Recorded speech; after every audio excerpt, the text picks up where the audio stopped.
got a lot of shit to say, so I'ma do this every day. I'll be writing things until I'm fucking buried in my grave. 6 feet. Lamb of God, rahasia gelap dan perjalanan brutal raja metal modern. Siapa sangka band yang bernama dulu Born Depressed ini nyaris dibenci banyak label rekaman karena namanya terlalu iblis. Tapi siapa sangka juga justru dari kontroversi itulah lahir Lamb of God, raja metal dunia yang musiknya bikin telinga pecah dan kepala berguncang. Tapi ada satu rahasia kelam di balik perjalanan mereka yang jarang diungkap. Penasaran? Simak sampai akhir. Lamb of God adalah band metal asal Amerika yang dikenal membawa genre groove metal ke level baru. Musik mereka adalah kombinasi thrash metal ala Slayer, groove berat ala Pantera, dan bahkan sentuhan hardcore. Uniknya, banyak orang salah sangka Lamb of God dianggap band beraliran satanik karena namanya. Padahal mereka tak pernah mengusung tema Satan secara langsung di lagu-lagunya. Justru mereka lebih sering bicara soal politik, perang, dan kritik sosial. Berani beda. Siapa saja para dewa di balik band ini?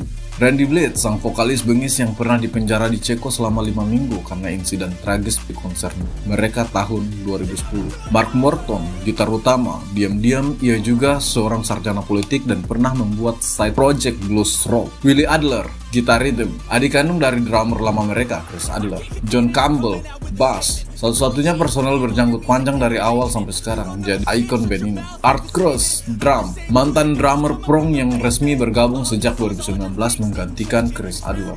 Fakta menariknya, Mark Morton sempat merilis lagu solo dengan Chester Bennington Linkin Park sebelum kematiannya. Dimulai tahun 1994 sebagai Born Depressed, Lamb of God nyaris stuck di lirik label besar karena namanya dan gaya mereka yang dianggap terlalu ekstrim.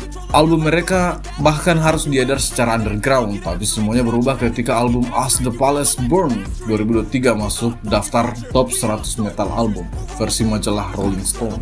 Band ini lahir di kota Richmond, Virginia, kota kecil penuh musisi lokal yang jarang terkenal. Ironisnya, justru dari kota sederhana ini Lamb of God sukses menggetarkan festival metal di seluruh dunia. Dari Wacken Jerman sampai Download UK, mereka membuktikan kamu tak perlu dari kota besar untuk bisa mendunia.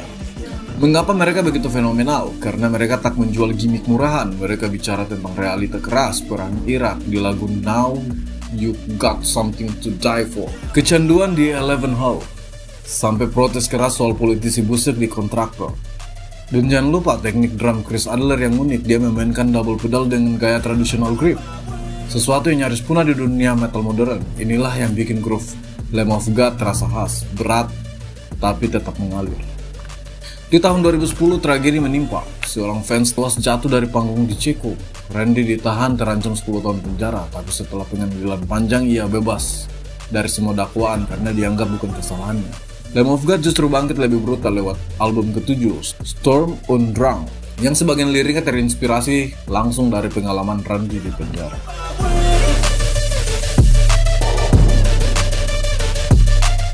Inilah Lamb of God, band yang bukan cuma memeras keringat di studio, tapi bertarung di pengadilan, di politik, di hati jutaan metalhead dunia.